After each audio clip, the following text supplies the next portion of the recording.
Assalamualaikum. Class 9, chapter number 10. Last time we have done a theorem, theorem number 1. आज हम लोग उसी theorem के रिलेटेड एक corollary है वो करेंगे. As per its statement is this: in any correspondence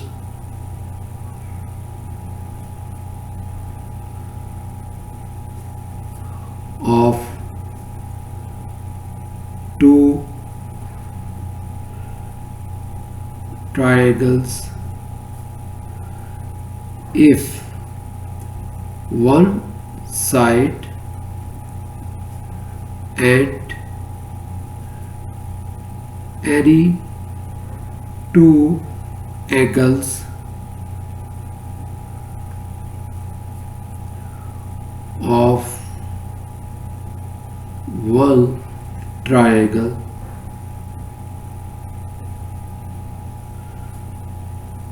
are congruent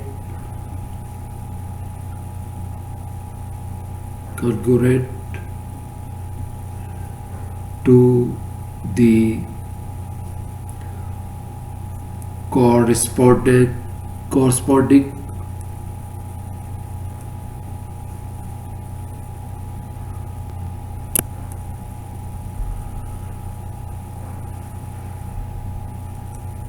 side and angles of the other, then the triangles are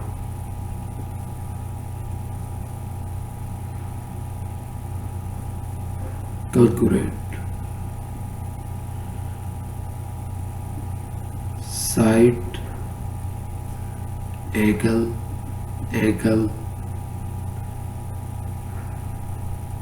congruent, side, angle. इसमें क्या कह रहा है कि दो अगर ट्रायंगल्स आपस में कॉरस्पेंडेंस हो उनके, तो अगर एक साइड लेट से के बी सी ए बी सी ये एक ट्रायंगल है और दूसरी डी ई एफ ट्रायंगल है, तो बी सी जो है ये साइड जो है वो ई एफ के कॉन्करेंट है. ठीक है. If one side of any one side, ये वन साइड आ गई, एंड एनी टू एंगल्स, कोई दो एंगल कह लें, एक एंगल ए कह लें दिस एंगल, और दूसरा ये एंगल बी कह लें,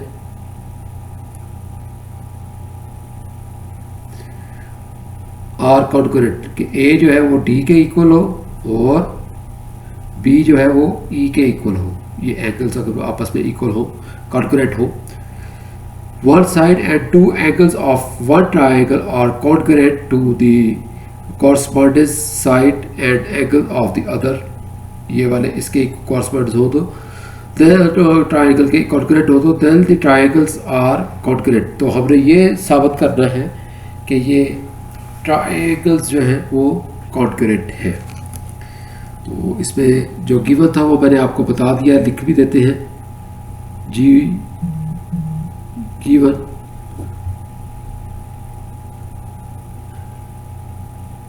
ठीक है. गिवन क्या है हमारे पास कि ये दो ट्रायंगल्स आपस में कॉरस्पॉन्डेंस है in triangle A B C correspondence to triangle D E F. ये बी सी साइड जो है वो ई एफ के इक्वल है. B C concurrent to E F. ठीक है. And angle A concurrent to angle D. And angle B congruent to angle E. ठीक है, और जो आपने प्रूव करना है वो क्या करना है, प्रूव कि ये दोनों ट्रायंगल जो है वो कॉन्ग्रुएंट है। टू प्रूव जो है वो है triangle A B C congruent है ट्रायंगल डी ई एफ के। ये हम लोगों ने साबित करना है। ठीक है, तो इसके लिए फिर हम अगेन जो है इसको दो हिस्सों पे डिवाइड कर देते हैं, दो हिस्से कर लेते हैं, और एक तरफ हम लोग वो देंगे स्टेटमेंट्स देंगे, और दूसरी तरफ हम लोग उसको उसकी रीज़न बताएंगे कि ये क्यों इस तरह है। ठीक है, तो यहाँ पर आप कह लें कि प्रूफ आ रहा है।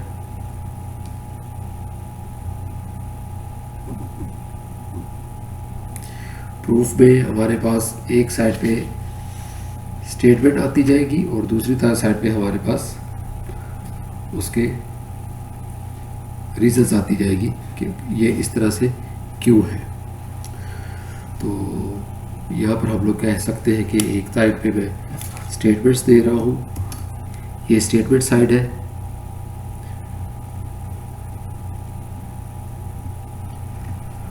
और ये मेरी रीज़न है। उसके मुकाबले में मैं रीज़न क्या दूंगा, वो रीज़न आएगी और ये स्टेटमेंट्स होगी। तो पहले हम लोग कहते हैं in triangle A B C correspondence to triangle D E F. तो हम लोग कहते हैं कि साइड बी सी जो है वो ई एफ के इक्वल है। B C is congruent to E F, और ये क्यों है, इसका ये गिवन है। और एंगल ए और एंगल बी का लें, एंगल बी कॉन्ग्रुएंट है एंगल ई के। ठीक है, और ये भी गिवन है, इसकी रीज़न भी क्या है, गिवन है। तो मैं कहता हूं कि एंगल सी जो है, एंगल सी जो है, ये वाला जो एंगल है, ये जो एंगल है, ये एंगल एफ के कॉन्ग्रुएंट है। कैसे? एंगल एफ के कॉन्ग्रुएंट है। इसकी रीजन मैं क्या कहता हूं कि जब एंगल ए और डी आपस में कॉन्ग्रुएंट हो, angle A is congruent to angle D, और एंगल बी जो है वो ई के इक्वल हो, कॉन्ग्रुएंट हो, एंगल बी एंगल ई के कॉन्ग्रुएंट हो, तो इसकी रीजन होती है कि थर्ड एंगल भी सेम ही होगा। अगर दो एंगल, ट्रायंगल के दो एंगल दूसरे दो एंगल से मिल रहे हैं, एक जैसे हैं, तो इसका मतलब क्या है, ये है कि थर्ड एंगल भी वो आपस में सेम ही होगा। जैसे कि ये अगर 30 है, ये 30 है, ये 90 है, लेट से ये 30 है और ये 90 है और ये 60 है, तो ये हमने कहा कि ये 30 है, ये 90, ये तो बराबर है, तो इसको ऑटोमेटिकली हम लोग कहने पर मजबूर हो गए कि this is also equal to 60 because sum of triangle angles are equal to 180, के sum of triangle angles equal to 180 degree होता है। तो देखिए 90 प्लस 30 प्लस 60, 60 प्लस 30 90, 90 प्लस 90 180, तो इनका टोटल 180 बन रहा है। ये 90 प्लस 30 होगा तो 120 हो जाएगा। अब 120 पे क्या ऐड करें कि वो 180 बन जाए 60, तो इसका मतलब कि ये भी हमारे पास 60 होगा। तो ये दोनों आपस में सी और एफ जो है, इसका मतलब ये है कि आपस में सेम है। उसकी रीज़न ये है कि एंगल ए एंगल डी के इक्वल है, एंगल ए एंगल डी के इक्वल है, एंगल बी एंगल ई के इक्वल है। ये दो एंगल अगर सेम है तो इसका मतलब कि third angle is also same to the corresponding angle. C जो है वो एंगल एफ के इक्वल आ जाएगा, कॉन्करेंट आ जाएगा। ठीक है, तो ये आ गया एंगल सी कॉन्करेंट आ गया एंगल एफ के। तो यही चीज़ हम लोगों ने इसलिए हम लोगों ने क्या कह दिया कि ये फिर किसी भी ट्रायंगल को हम लोगों ने जब करना होता है तो हम लोग क्या कहते हैं कि दो एंगल और एक साइड को अगर हम लोग क्लियर कर दें तो वो हमारा प्रूफ हो जाता है। तो ये आ जाएगा triangle A B C is concurrent to triangle D E F. और इसकी रीज़न क्या थी हमारी कि पहले मैंने साइड बताई थी, उसके बाद मैंने ये एंगल बताया और उसके बाद फिर मैंने ये एंगल बताया।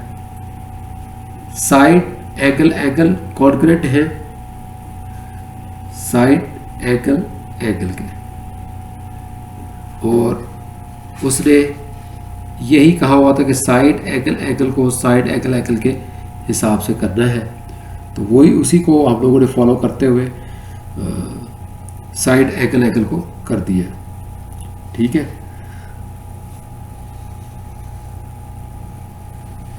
और अगर आप चाहें तो ये थोड़ा सा ऊपर नीचे कर लेंगे तो ये यहाँ से उस हिसाब से चेंज कर देंगे, कोई फ़र्क नहीं पड़ेगा। ठीक है, ये हमारा था कोरोलरी। अब एक एग्जाम्पल कर लेते हैं, एग्जाम्पल करने से थोड़ी चीज़ें ज़्यादा क्लियर हो जाएगी आपको।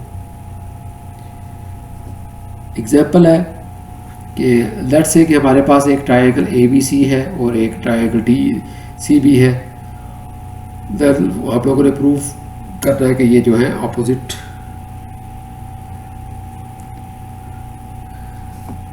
ट्रायंगल्स कुछ इस तरीके से हैं।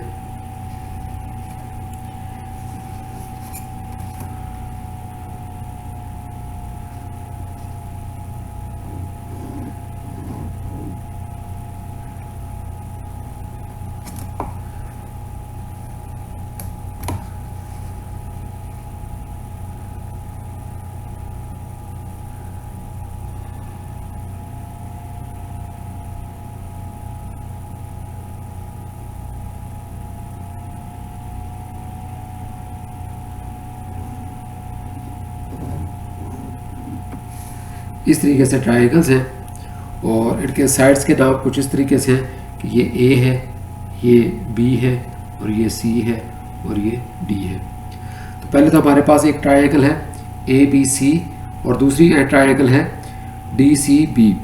ठीक है, दूसरी ट्रायंगल है डी सी बी। तो वो कहता है if triangle A B C and triangle DCB are of the opposite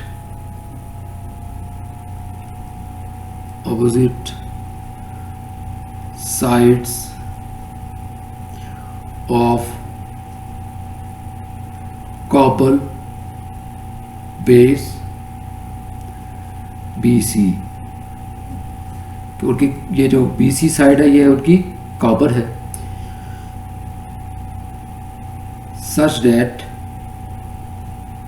इस तरीके से कॉपर है सच डैट के AL परपेंडिकुलर टू BC। अब यहाँ पर एक परपेंडिकुलर भी आ रहा है कि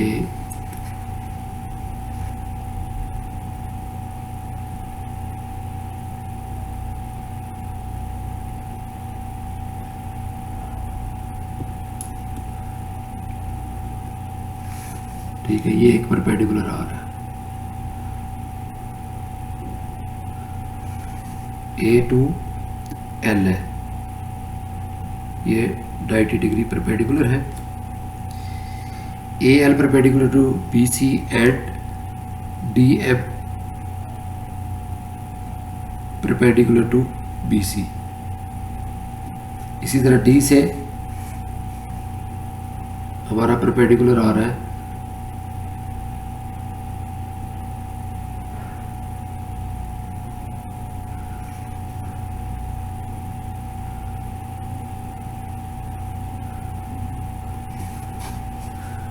ये 90 डिग्री है, ये एम है। D M perpendicular is on B C, D M is perpendicular on B C and A L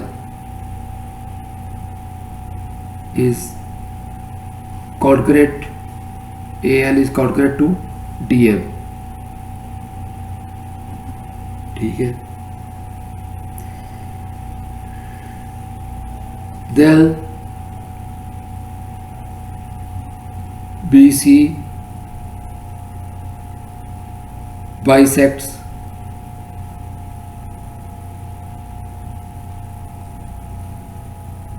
AD,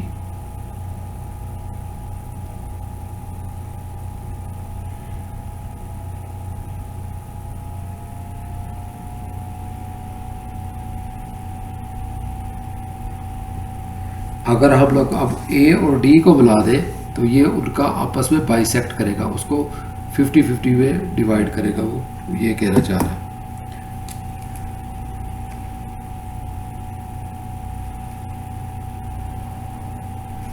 ठीक है, वो कहता है कि ये जो हम लोग कट करेंगे तो यहाँ पर कोई पॉइंट एल ले ले, अगर ये इसके ऊपर परपेंडिकुलर हो और ये इसके ऊपर परपेंडिकुलर हो और ये ए एल और एफ डी आपस में बराबर हो, तो ये जो ए डी है वो बी सी का बाइसेक्ट करेगा, या बी सी जो है वो बाइसेक्ट करेगा ए डी को, दोनों तरफ से बात एक ही है। Then B C bisects half करता है ए डी को हाफ हाफ में, ये जो पॉइंट है यहाँ पर जो कट होते हैं, तो बी सी जो है वो ए डी को हाफ करता है, हाफ ये है और हाफ ये है। अब अगर हम लोग ये शो कर दें कि ये ए एल और एन डी सेम है, ठीक है, अगर ये दोनों आपस में सेम है, ये हम लोग बता दें, तो इसका मतलब ये होगा कि ये बी सी उसको बाइसेक्ट कर रहा है। तो ए एन और एन डी को शो करने के लिए हमें कुछ ट्रायंगल्स को कवर करना होगा।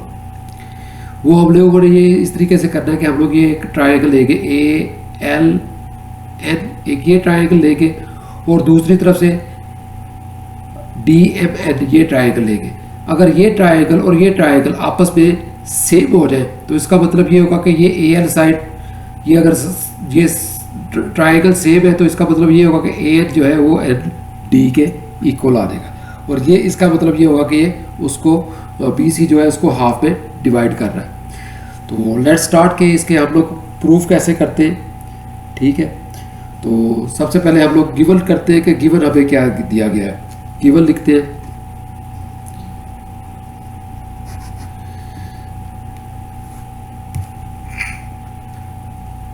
एज पर दिस स्टेटमेंट हम लोग गिवन लिखेंगे। ठीक है, इस स्टेटमेंट के मुताबिक गिवन क्या है वो हम लोग लिखेंगे, तो वो आ जाता है triangle A B C and D C B, triangle D C B are on the opposite sides of BC such that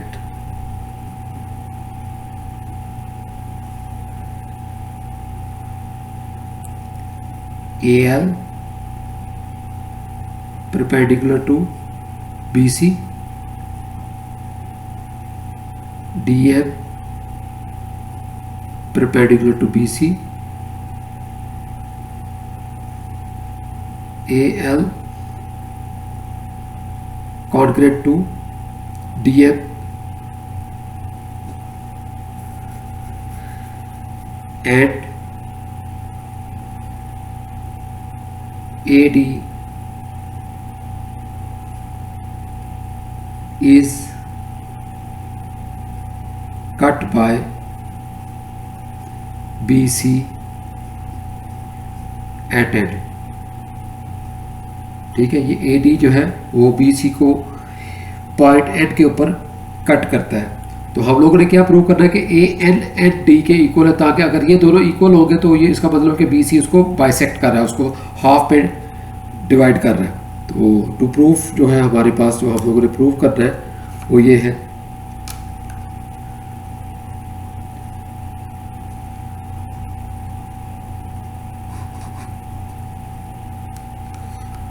जो हमने प्रूव करना है वो ये है कि ए एन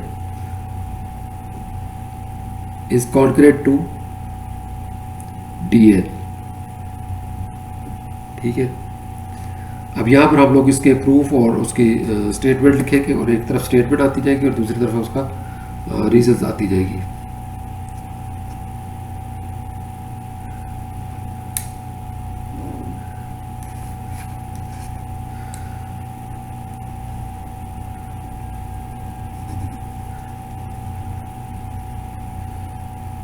स्टेटमेंट्स,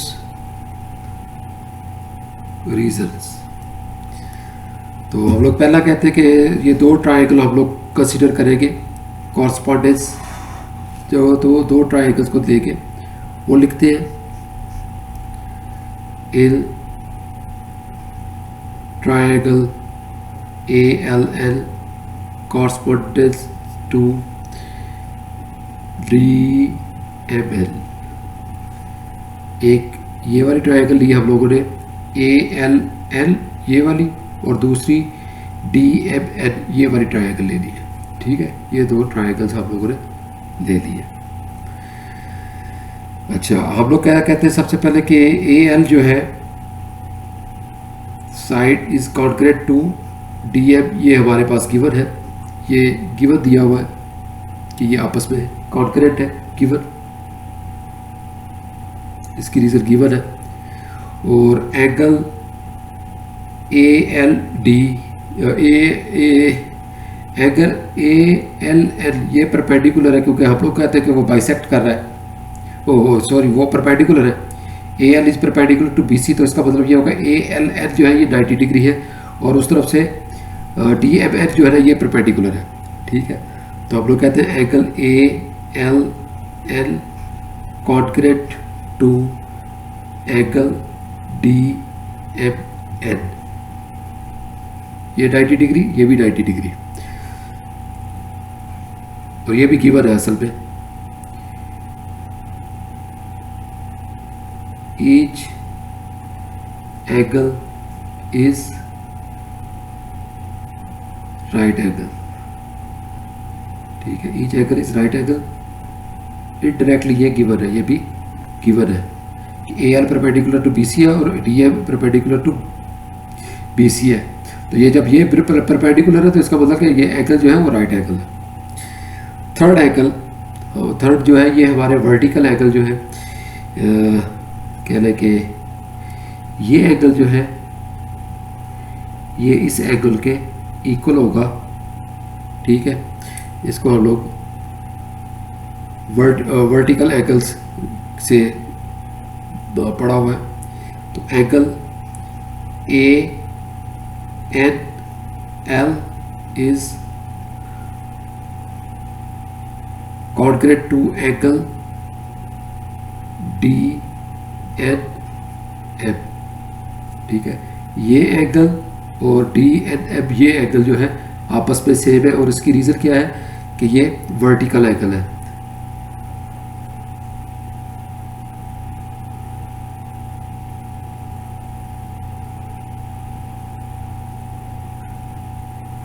आपको याद होगा कि ये एंगल इस एंगल के इक्वल होता है और ये एंगल इस एंगल के इक्वल होता है,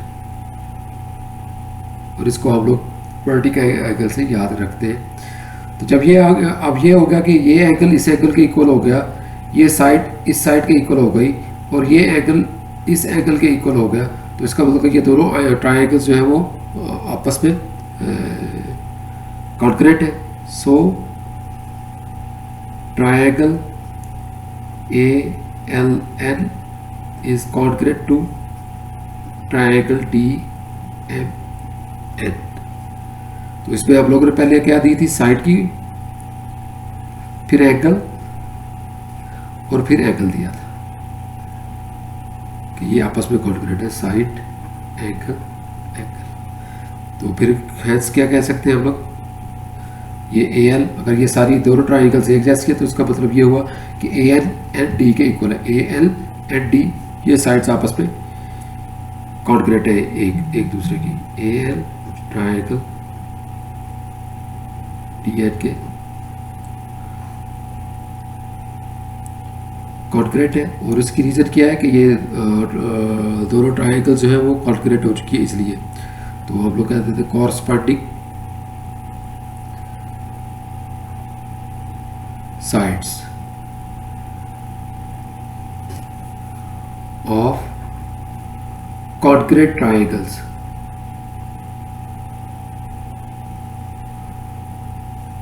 ठीक है,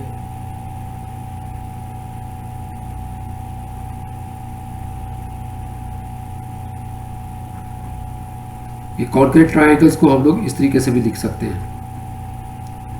ठीक है, इस सारे को कॉन्ग्रुएंट ट्राइंगल्स को सिंपल इस तरीके से भी लिखा जा सकता है। तो इसके साथ ही ये आपका एग्जांपल भी हो गई। नेक्स्ट टाइम जो है वो मैं एक्सरसाइज करूँगा 10.L1, और उसके जो क्वेश्चंस हैं उनको भी इसी तरीके से हम लोग प्रूव करेंगे, शो करेंगे कि कैसे ये सॉल्व किए जा सकते हैं। ठीक है, इसमें फिर से दोबारा आपको एक दफ़ा बता दूं कि इसमें उसने हमें एक ट्राइंगल ए बी सी दी थी और दूसरी डी सी भी दी थी, और ये दो ट्राइंगल्स के अंदर जो कॉमन साइड थी वो बी सी थी। उसके बाद उसने कहा था कि ए एल जो है ना वो परपेंडिकुलर है बी सी के, और डी एफ जो है वो परपेंडिकुलर है बी सी के ऊपर। तो उसने कहा कि जब हम लोग ये परपेंडिकुलर है तो ये जो ए डी जो है वो बी सी जो है वो ए डी को बाइसेक्ट करता है, ये आपने प्रूव करना है। बी सी जो है वो ए डी को बाइसेक्ट करता है। तो हमने ये कहा था कि गिवन के अंदर कि एक तो ये हमें बता दिया गया है कि ए एन जो परपेंडिकुलर है डी एम के, और दूसरा हमें ये बताया गया है कि ए एल जो है ना वो परपेंडिकुलर है बी सी के, और डी एम जो है ना वो परपेंडिकुलर है बी सी के। और इसके अलावा जो एक चीज़ हमें बताई गई थी कि बी सी जो है वो ए डी को पॉइंट एन के ऊपर कट करता है, बस ये गिवन है। लेकिन ये हम लोगों ने पता प्रूव करना है कि ए एन जो है वो एन डी के इक्वल है, बिकॉज अगर बी सी ए डी को बाइसेक्ट करता है तो इसका मतलब ये है कि ए एन और एन डी आपस में सेम है। तो उसके लिए फिर हम लोगों ने कहा था कि प्रूफ ये करना है A N is equal to N D. तो उसके लिए हम लोगों ने ट्राइंगल ले ली ए एल एन और डी एम एन, ये दो ट्राइंगल्स ले ली, और इन दो ट्राइंगल्स को कॉरस्पॉन्डिंग किया, और कॉरस्पॉन्डिंग करने के बाद इनका प्रूफ करना शुरू किया। तो इसमें हम लोगों ने कहा पहले ए एल जो है वो डी एम के इक्वल है, ये गिवन है। उसके बाद हम लोगों ने कहा कि ये जो एंगल है ये, और उधर से ये वाला एंगल जो है ये 90 डिग्री है, क्योंकि ये परपेंडिकुलर थे। एंगल ए एल एन और डी एम एन जो है ये परपेंडिकुलर है। ईच एंगल जो है वो राइट एंगल है इस वजह से, और वो गिवन था, इसलिए ये आ गई, एक एंगल हो गया। दूसरा हम लोगों ने कहा कि एंगल ए एल एन और डी एन एम, ये एंगल इस एंगल के इक्वल है। उसकी रीज़न ये है कि ये आपको मैंने बताया कि इस तरह से ये एंगल इस एंगल के, ये एंगल इस एंगल के इक्वल होता है। तो ये हम लोग इसको वर्टिकल एंगल से कहा जाता है कि ये एंगल इस एंगल के इक्वल है, क्योंकि ये वर्टिकल है, ईच अदर है, वर्टिकल एंगल है। तो जब एक एंगल दूसरा एंगल और एक साइड हम लोगों ने शो कर दी कि वो एंगल और साइड आपस में कॉन्ग्रुएंट है, तो इसका मतलब ये हुआ कि ए एल एन और डी एम एन दोनों ट्राइंगल्स आपस में कॉन्ग्रुएंट है। अगर